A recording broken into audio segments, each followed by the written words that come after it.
ओम साई राम। आप सभी का स्वागत है आज के इस हमारी सीरीज़ में।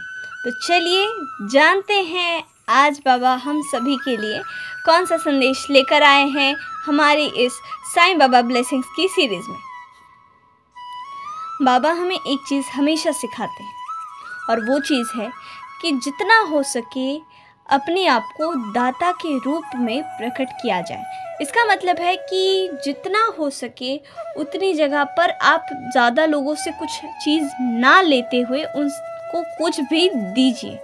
आप दान करना शुरू करिए, बाबा का ये कहना है। अब इस बात को थोड़े अच्छे से समझते हैं कि दान करना मतलब किस चीज़ का दान करना। तो आप कहोगे कि हमारा बजट इतना नहीं होता है या फिर हमारी इनकम इतनी सारी नहीं है कि हम दान कर सकें। तो इसी तरह से इसी से रिलेटेड एक स्टोरी है जो मैं आप लोगों को सुनाना चाहूँगी। बात कुछ समय पहले की है जब बुद्ध का समय था। उस समय एक भिक्षुक अपनी लाइफ से बहुत ही हताश, बहुत ही दुखी रहता था।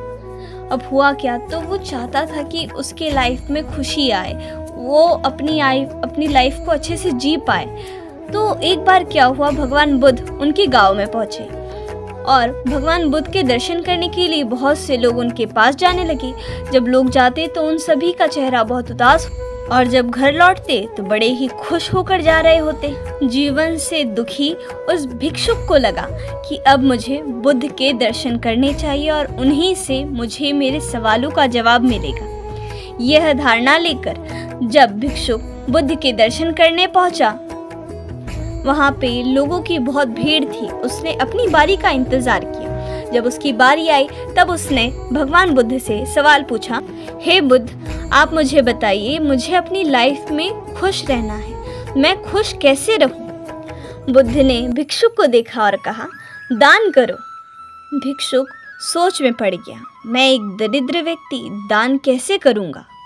और यही चीज़ सोचकर भिक्षुक ने बुद्ध से कहा, प्रभु मैं बहुत दुखी हूँ, मैं दिन के 1-2 आने भी बड़ी मुश्किल से कमा पाता हूँ, मैं दान क्या करूँ, मैं किसी को क्या ही दे सकता हूँ? उस समय बुद्ध मुस्कुराए और कहने लगे, इंसान के पास बहुत कुछ होता है धन के अलावा भी दान करने के लिए।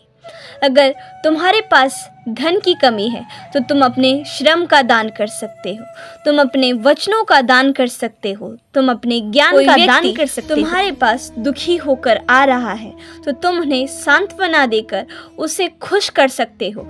यह सभी भी एक तरह का दान है।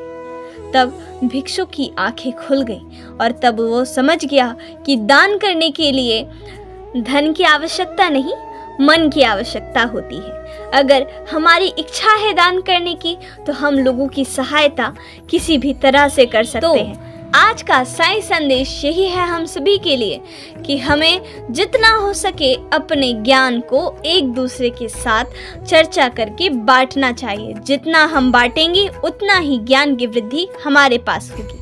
ओम साई राम, जय साई राम।